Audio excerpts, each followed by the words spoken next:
And welcome to Advanced Shouting. My name is Noah Fogelman, alongside Dan Petru and Michael Barton. We've got a little bit of a different show tonight, guys. We're not going to do trivia. We're not going to do any hockey cards. A lot to talk about.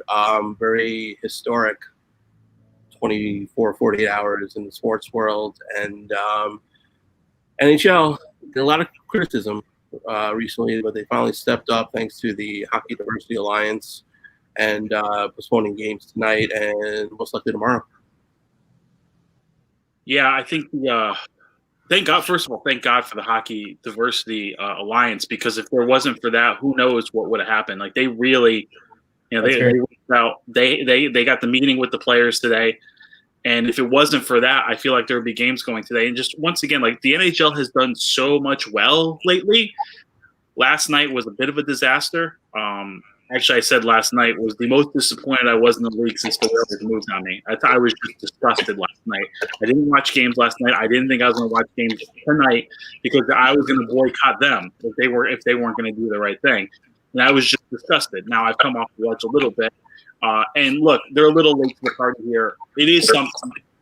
It should have been done yesterday. But once again, as you know, especially with player safety, the league's always reactive and not proactive. But it is something. Dan, your mic is, I don't know how it is for chat or but your mic is super staticky and it's hard to hear. Probably because there's a thunderstorm going on right now. Oh. Yeah. Thunderstorm in your pants. What? Hey. Yeah, that got awkward. Go ahead. You talk now. I'll just look pretty. Oh my God, no, it's terrible. I'm going to log off then. You guys talk. I'll come back. I have nothing to say. Yeah.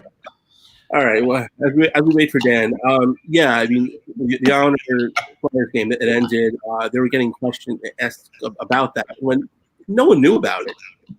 I just wasn't fair the players finding out during post game that games are getting postponed in the NBA, and so I give them a pass for that one. What happened at the evening games was inexcusable, especially the late game when there was no moment of silence, no anything. That was disgusting. That there wasn't even a moment of honoring the Black Lives Matter movement. I give the NHL a pass yesterday for this reason. Like you said, they're in a bubble. It all happened so quickly. And if we're going to take it a step further, I'm kind of giving the MLB an X, because only a few teams have boycotted playing. And what about the other teams? So, you can look at different ways. You're either all in or you're all out. I guess, I don't know. I think it's a great thing. This country is ready for change. I really feel like we're at a crossroads, at a pivot point that is so important, so long overdue. And, for me, guys like LeBron James and I don't know, Kyrie Walker, and is that his name? I'm not a big guy. All right, there you go. Or any superstar athlete, especially if he's black, will have such an impact in what he does and says on a young kid's life, much more so than any politician ever could. So they, as well as entertainers, Oprah and Will and Jada Pinkett Smith and Rihanna and Beyonce and Jay-Z, all black, by the way. Their voices are so powerful, and those are the people that kids really look up to, and that's where the movement is started and is continuing right now. And I think that sports is following suit, and I think the NHL, canceling games today and tomorrow is great, because it shows that for a sport that has been historically very white, obviously, they understand the gravity of the moment. It's not about sports. It's not about entertainment. It's not about distraction. That's fine when COVID was going on. Distract everyone. We need distraction. We need sports. I'm so tired. I've been in my house for 5 days, but this is about let's not take away the attention of anyone from this issue that has to be dealt with. Well, I think a couple things here. Sean Doolittle of the National had a great quote. He said, "Sports is the privilege of a functioning society, and right now we're not a functioning society. We are a dysfunctional country right now." I think that's a great point. Let me repeat that for chat. Sports is the privilege of a functional society, and we are not. It's really bad. Okay, I'm gonna log off and go get the headphones. I'll be right back. You guys talk. All right. Yeah, the quote that Dan was referring to originally from Jane McManus. Yeah, yours is a little crackly too. Yeah, like I said in the chat before, we're having some weather issues here, so probably disrupting the Wi-Fi. But you mentioned a great thing, Michael, about the baseball. Even if they started the game yesterday, it would have been some sight to see both teams in unison to walk off, say in the fourth or fifth inning. That would have been even more powerful than not even starting the game. Yeah. You know? But I'll bring this up to Dan when he comes back. Do you think had the NBA and NHL even boycott the games if it was like a typical season with fans in the stands? Wow, I haven't even thought about that. That's a great question. I think the NBA definitely might, because it's the players that put pressure on the NBA. They're the ones who said we're not playing, and the NBA said okay. And we kind of were talking about this the other day. It's like, what a perfect opportunity for the NHL as a league to step in and say we're not playing either. But yeah, that's an interesting question, because there's a lot of money involved, and as we know, these owners and the leagues, at the end of the day, it's really about money, and they don't really care so much about social justice when it comes to the gate revenue. So that's a really, really interesting point. I love the fact that both the Lakers and the Clippers, that are the best teams in the West, right, voted to cancel the season. Yeah. Now they're going to play, but it's just there's a feeling around the country, and when a guy like LeBron James says that, he's a international superstar. It has real impact. I just think this is the time. If we don't capitalize on this moment in time, and if that knuckle dragging, sexist, pathological liar is reelected for another 4 years, then I'm fucking moving. I really am. I'm moving to Canada. I swear to God, I can't do it. I can't live in a country that is so filled with, because if he gets reelected, that means half of this country is still, their hearts are still filled with hatred and racism and bigotry and sexism. And I was born in France. I had to choose. I had a choice. I could live in France, beautiful countryside, great cheese, beautiful women. But I chose the United States because ever since I was born, I've always been told, and I always heard from everyone, America is the greatest country in the world. And I started thinking about it this morning, actually, with my coffee. And I'm sorry, I'm going to monopolize a little bit of your time, but I started thinking, is it? What about America is so fucking great? Women in America weren't allowed to vote till 1920. So until 1920, women were deemed not smart enough to vote. Black people, men and women, were not allowed to vote in this country till 1965. And then what happened? We went to Vietnam, one of the most pointless and useless wars where over 1 million people died.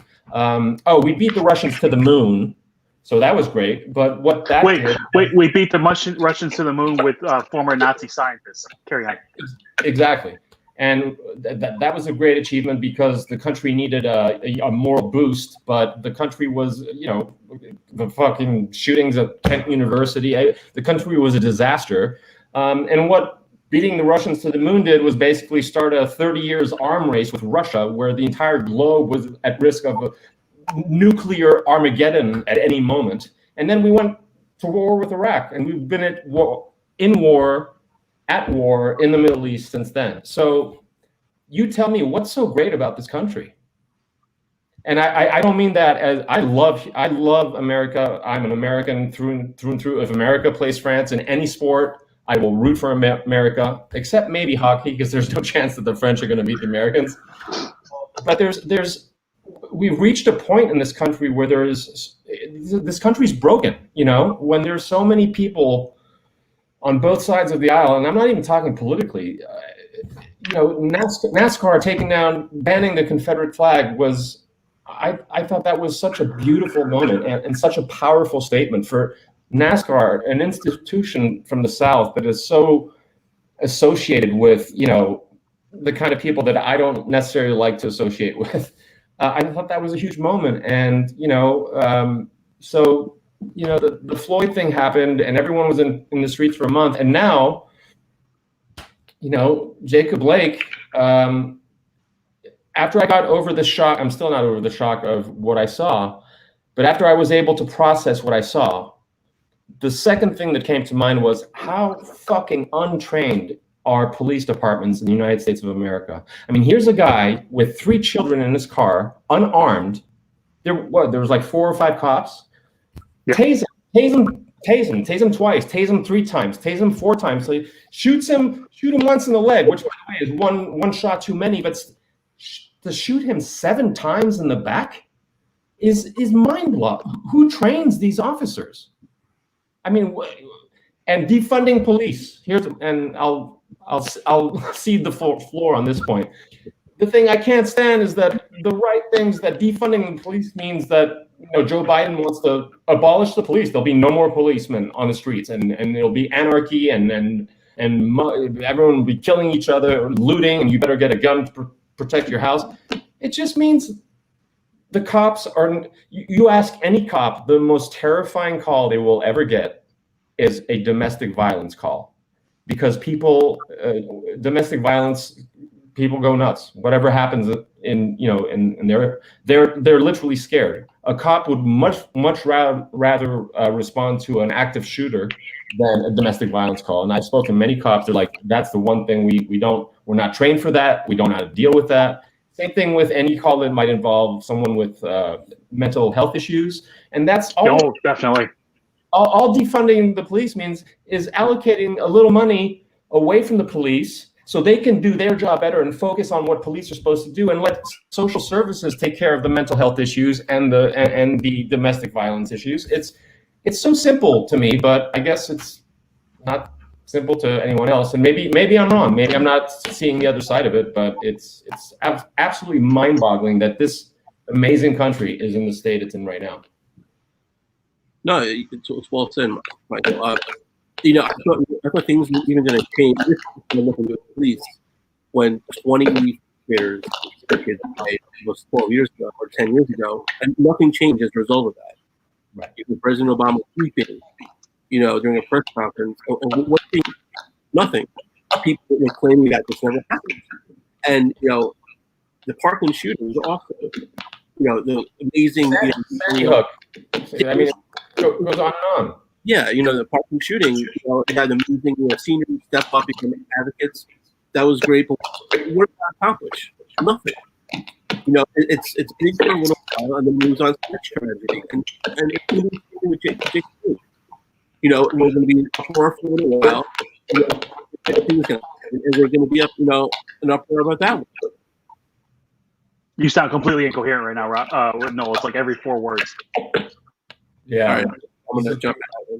Do I sound any better? A tiny bit, but you're still very crackly. Okay, Michael, you're gonna have to carry the show. Then I'm just gonna sit here and drink beer. Well, thanks for joining us, and make sure you follow us on Twitter. Yeah. But while we wait for Noel to get back, please subscribe to the channel. We will. God, I hear myself. I do sound terrible, don't I? You're a lot better than before, though. Okay, it's still not great, Anyway, please subscribe to the show. All right, hey, no, there we go. Let's try this now. All right, guys. Is it any better? It is. It's better. Yeah, it's much better. All right, go ahead. You were talking about Sandy Hook. Yeah, I mean, if nothing changed when 20 first graders were basically murdered in this country, when you had President Obama weeping during a press conference, then nothing is ever going to change. In which they called him soft for crying. Remember that? Exactly. But between that and the canned suit, I mean, those are the 2 big issues he had. Parkland, he had terrible shootings there. Columbine, I mean, all these shootings here were in the uproar now with Jacob Blake. It wasn't even about 2 months after George Floyd. Now things are going to keep getting worse and worse. I mean, with the NHL, when that happened after George Floyd, they made their statements. I every team had a statement. Every play, a couple players, I got to be, more, aware of what's going on. I'm going to do better, this and that. I mean, it's a token statement. It really is. Until we see actual change. I mean, being, boycotting these games, it's great, okay? But we really need more, how about donate some of their paychecks to the Hockey Diversity Alliance, or, go into these, cities and, donate, their time.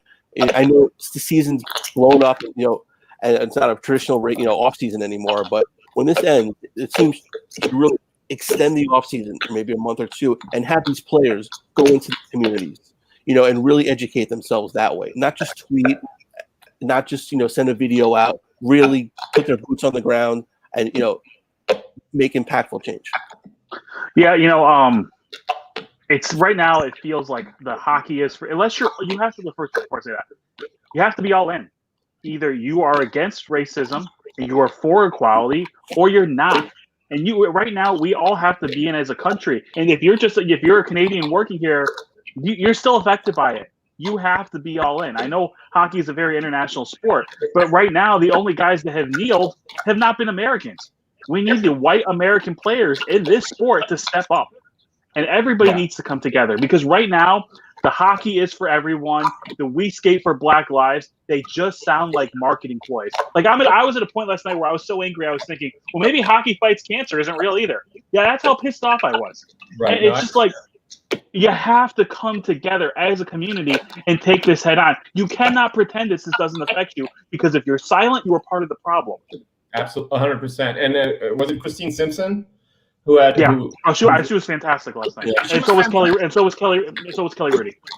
Kelly was great, and Christine was great. But Kelly's not covering any of the games, or maybe is virtually, or writing about them or whatever. But there was an interesting take about Christine Simpson and what she said, which was beautiful and so timely.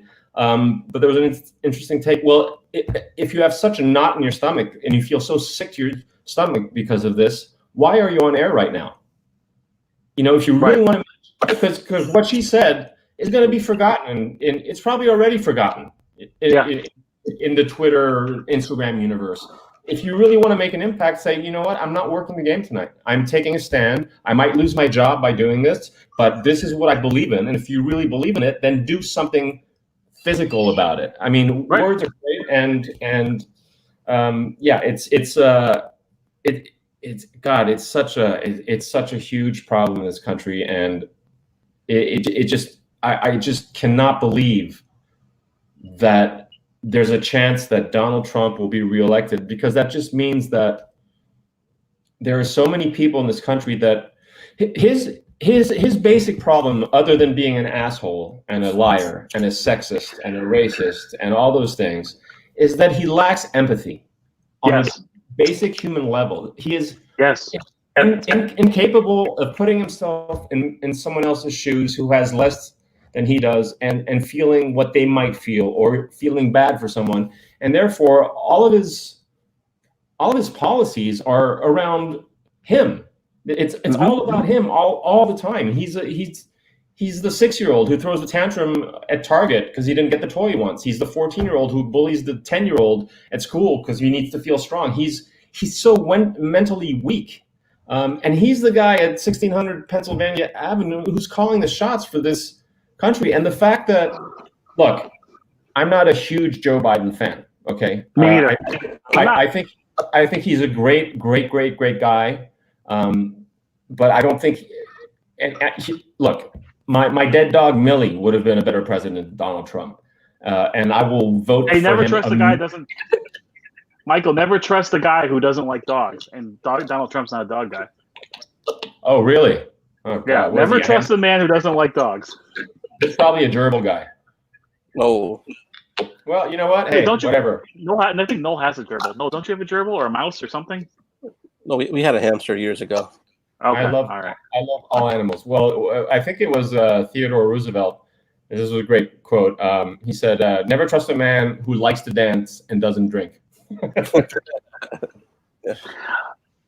the thing is, and look, the Democratic Party has done plenty wrong and screwed up this country plenty. Let's not Okay, there I am. Am I here? Okay.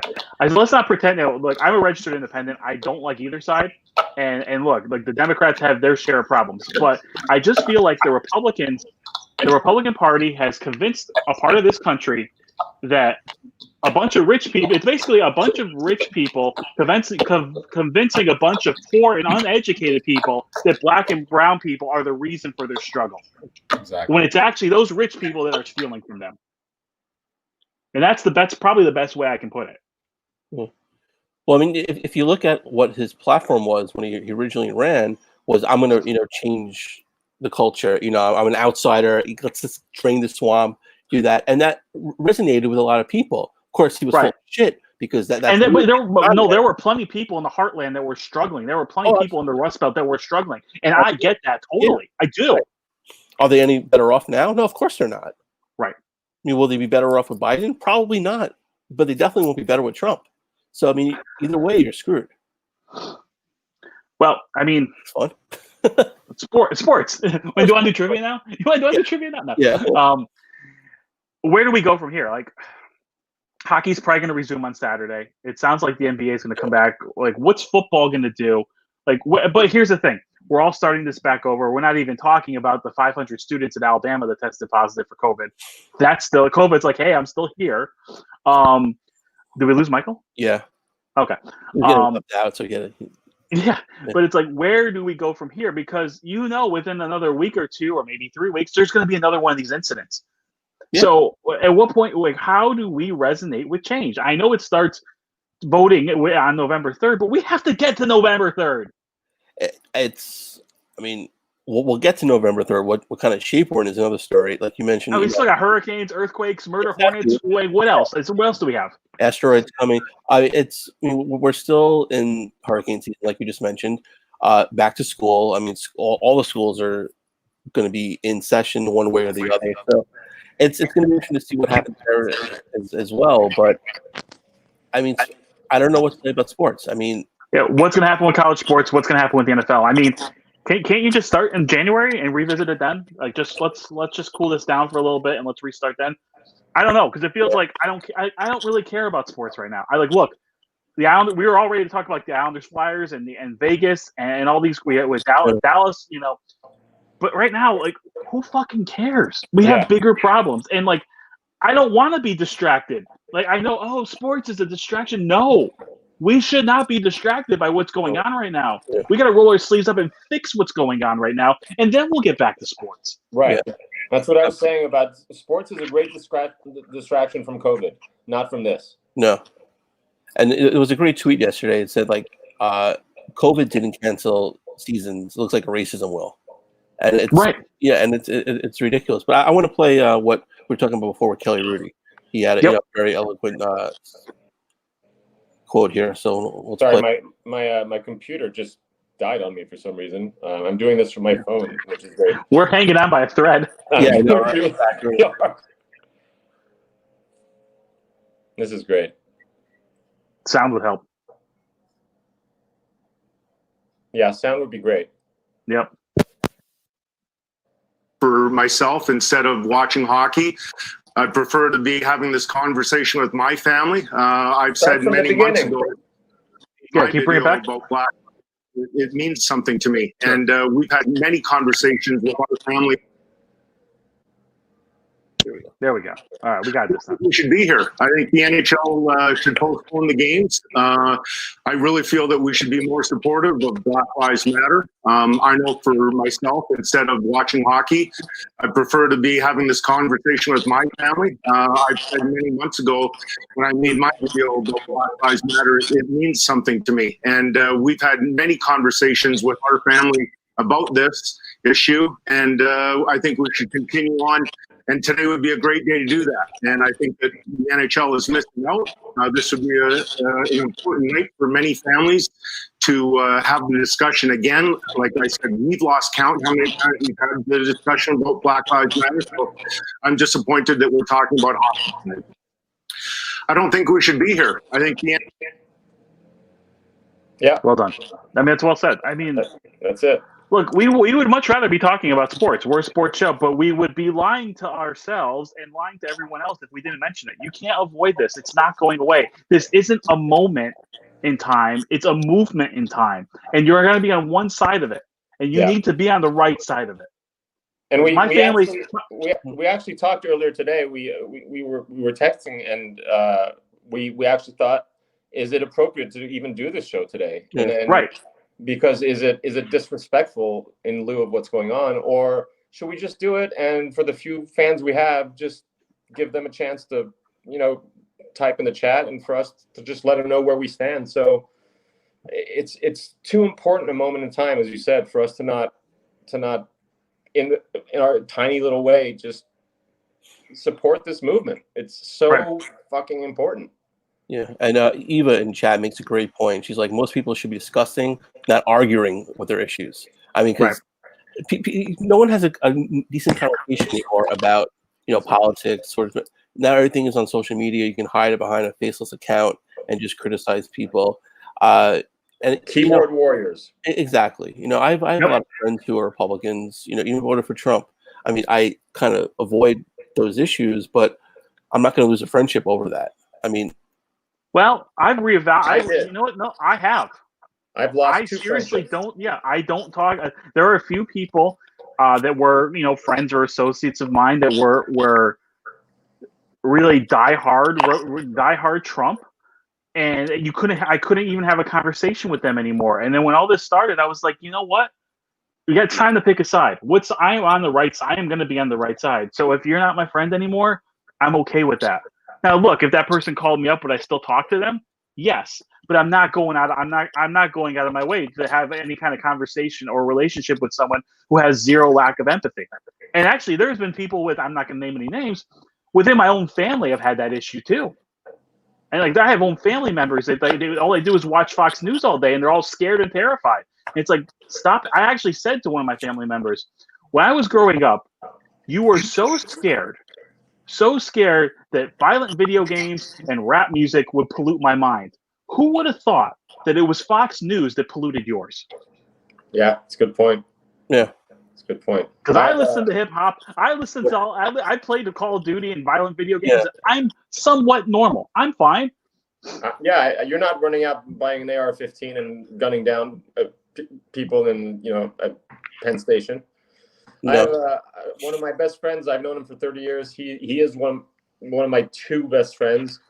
He voted for Trump the first time, and I was like, he's very, very rich. I mean, when I mean rich, we're talking in the hundreds of millions of dollars rich. Hey, we need sponsors, though.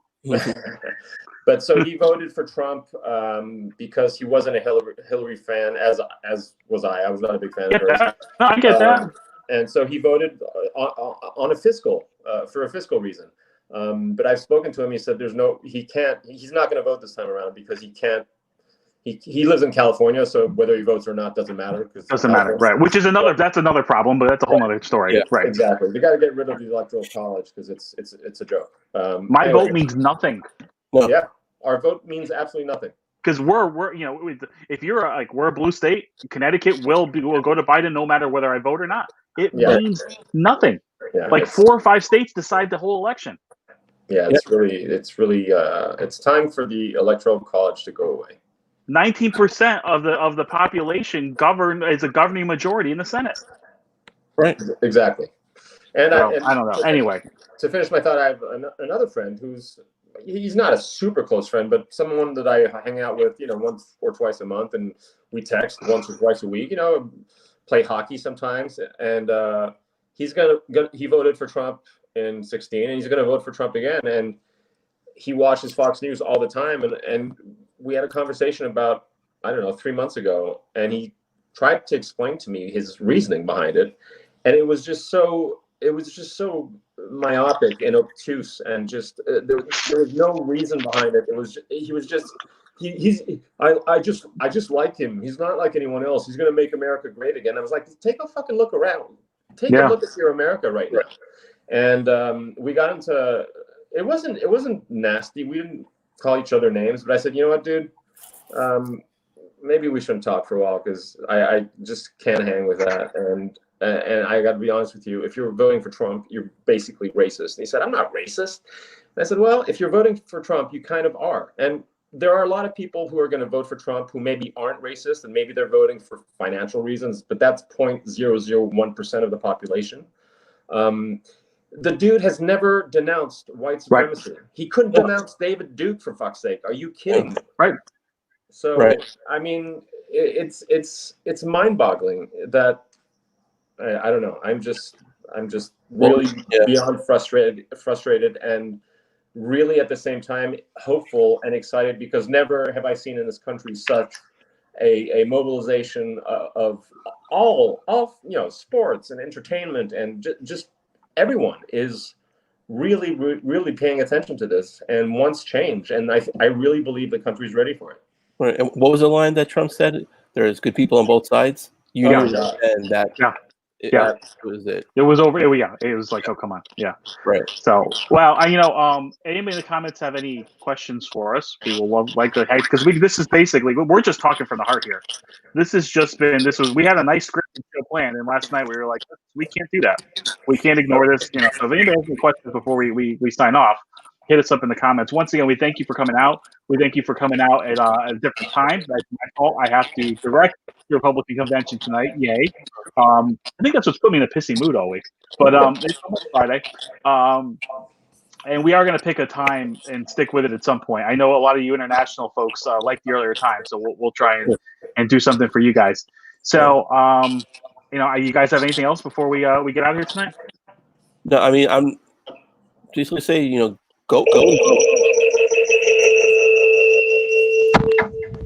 Wow. What was that? Whoa. That loosened my feelings. Whoa, okay. I was basically saying just go out and vote. And also be good to each other. Yeah, a lot of people, bitch and moan from their couch and don't do anything. Right. Your voice can be heard November 3rd. Go out and vote. You made a great point. Be nice to each other. Have a civil conversation. Express your views. Listen to other people's views. You may disagree, but just respect people's views. Show empathy towards strangers too. Exactly. We always have empathy for ourselves, and we always have empathy for our loved ones and our friends, but show empathy to complete strangers. Yeah, please. But for Michael Vartan, Dan Petru, thanks so much for joining us this week. Subscribe to the channel, like the page on Facebook, and thanks for all the great comments. We really appreciate it, and we'll see you next week.